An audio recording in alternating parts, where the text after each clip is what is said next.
tranquillité publique, nous avons agi résolument.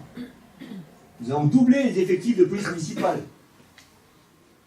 13 policiers municipaux aujourd'hui.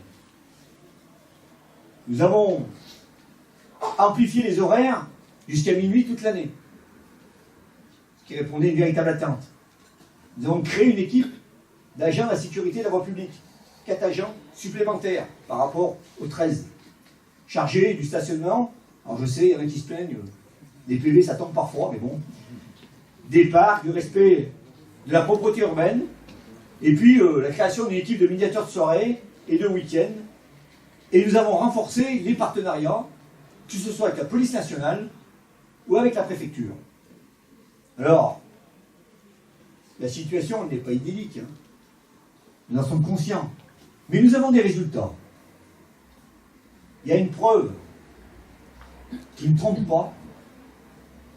Quand on compare la ville de Fontaine à d'autres communes de l'agglomération ou de France, c'est qu'à Fontaine, nous n'avons pas de quartier de reconquête républicaine. Ça veut bien dire ce que ça veut dire. Ça veut dire que sur Fontaine, il n'y a pas des espaces de non-droit.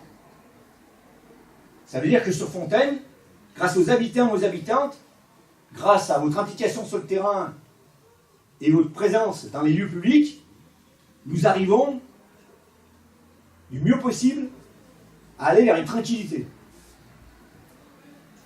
Par contre, c'est vrai que on a quelques soucis et il ne faut pas se les cacher. C'est dû également, au-delà de la présence humaine qui est la plus importante, au développement assumé et raisonné de la vidéoprotection.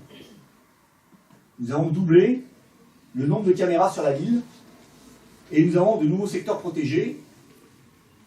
Pas plus tard que cet après-midi, je suis allé présenter mes vœux à la police municipale avec mon premier adjoint et nous avons pu constater que maintenant il y a un mur de vidéoprotection d'écran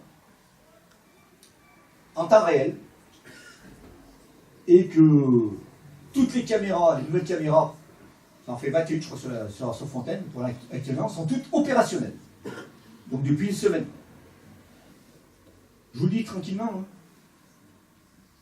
Si je reste le maire de cette commune, je continuerai à faire demain de ce sujet de la tranquillité et de la sécurité la priorité, ou une des priorités du mandat.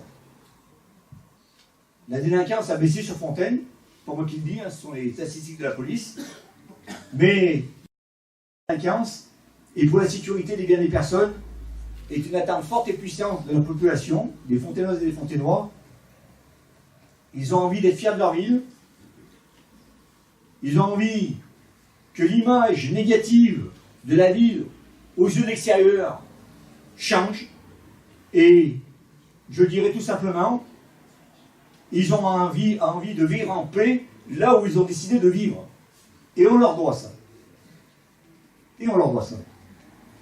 Alors c'est une lutte de tous les jours, bien évidemment, sur laquelle je m'y engage, nous ne reculerons jamais, ça vous pouvez en être sûr.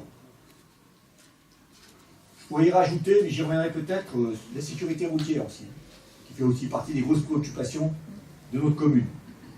Par contre, il y a quelque chose que j'ai à cœur, en tous les cas, c'est les fonctions aujourd'hui que j'ai à la CIMITA qui me fait prendre conscience de cette problématique, c'est qu'il faut que nous créions, au niveau de la métropole, une police intercommunale de transport. Il faudra bien que, là-dessus, on soit offensif, parce que, si on parle de gratuité, il faut aussi parler de tranquillité dans les transports, et on doit aussi ça aux usagers. Et les polices municipales, elles ont des frontières, et même si aujourd'hui la police municipale de Fontaine monte dans les trams ou dans les bus, elle s'arrête aux frontières de la commune. Et on sait très bien qu'aujourd'hui la délinquance, elle ne s'arrête pas aux frontières des communes. Donc oui, l'ADN fontainois, c'est aussi la prévention. Satisfait, je l'ai dit, des services municipaux, mais aussi des travailleurs et des médiateurs qui sont au quotidien sur le terrain. Il faudra aussi qu'on renforce les équipes et qu'on aille avec des... Là aussi, il y a des horaires plus étendus, notamment pour les agents de sécurité de la voie publique. Je vous l'ai dit, la police municipale intervient 6 jours sur 7 à Fontaine aujourd'hui, jusqu'à minuit. Il faudra mettre le dernier étage à la fusée. Il faut absolument qu'on ait une police municipale présente le dimanche. On en a besoin. Parce que les services municipaux ne travaillent pas le dimanche, ou peu, et la police nationale, elle ne répond pas toujours présente. Donc, l'impunité des incivilités et des fauteurs de troubles du dimanche, il faut qu'elle s'arrête. Donc, il faut se donner les moyens.